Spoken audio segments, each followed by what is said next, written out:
the woman who advised kings, feared none, and built a dynasty.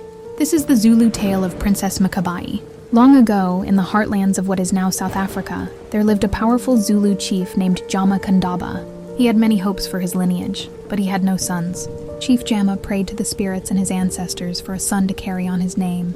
His ancestors heard his plea, and at last his wife became pregnant. But when the child was born, the midwives gasped, not with joy, but with fear. She had given birth to twin girls. In traditional Zulu belief, twins were an omen, a sign that something unnatural had occurred, often believed to bring misfortune to the tribe. The custom was grim. One of the twins should be killed at birth to protect the clan. But Chief Jama loved both girls too much to follow tradition. He defied the custom and both lived.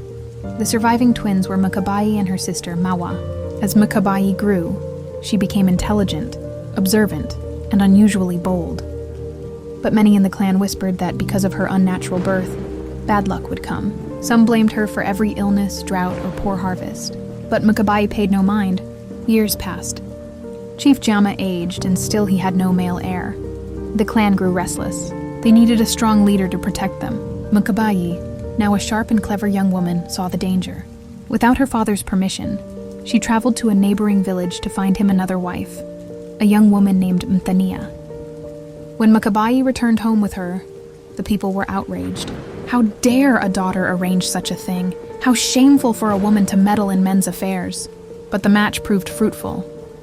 Mthania gave birth to a son named Senzangakona, who would become the father of Shaka Zulu, the greatest warrior king in southern African history. Mkabayi raised her half-brother as her own. When their father died, she used her political cunning and commanding presence to help Senzangakona claim leadership. Though some hated her for interfering in men's politics, she was always one step ahead, keeping enemies in check and the royal line intact. When Senzangakona died, she once again helped ensure a smooth transition of power. First for his son, Sigujana, and later for Shaka, the ambitious grandson she had always believed in. Mkabayi became known as the Kingmaker. Though she never married or had children, she was the architect behind the throne, influencing 3 generations of rulers. She lived well into old age, her hair gray, her face lined with wisdom and fire. Still, she never wavered. She ruled the royal kraal of Mlangeni like a general.